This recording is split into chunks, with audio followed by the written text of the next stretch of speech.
Why do all pros do this? You've got to get to the bottom of this mystery. Messi does it. Robben did it.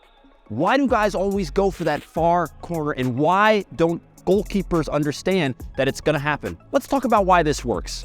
If you're on the far side of the field, the goalie has to cover the near post. That's the very first thing. And because they're covering the near post, the far post is open. Now you might say, well, duh, Will, what happens when you keep going further and further and further inside? Well, of course, the goalie moves. Now, what you will fail to realize, though, is that you can, of course, put tons of hip and tons of whip and tons of dip and maybe even some knuckle on this shot. And that's what will allow you to put the ball in the back of the net, because the only thing that matters is that you set yourself up for success. So what you'll notice from the greats is that when they take their touches out wide, everything is a setup for this far shot. And that's what you can do in order to make this happen. Shoot, you have a look at one of my goals. I didn't even set up for it. It just works, right? It works especially if your hip and the whip and the dip is there. But what you can do to set yourself up for this type of shot, which is something that you should always have in your arsenal, is that when dribbling in, you go in hard.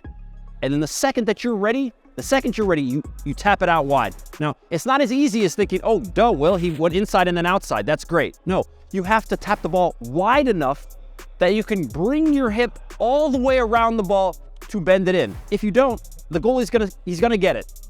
All right? It's just not gonna work like that. You have to tap the ball out at an angle far enough that your whip can come from this area of your body.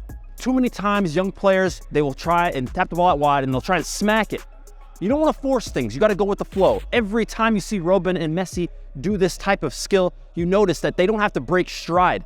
And the reason is because, like we said, they're preparing for it. When you're at the top of the box, the defender is only worried about making sure you don't get past them. They can't let you go. They can foul, but they can't let you go. And that means sometimes they'll be a little bit too far off.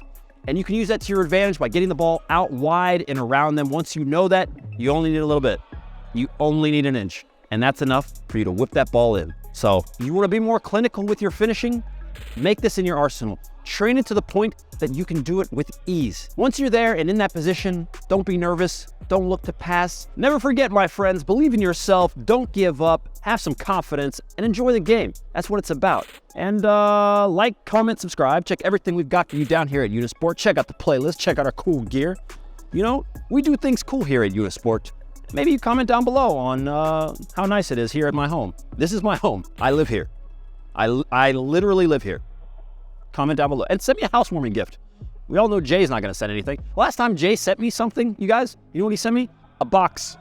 It was empty.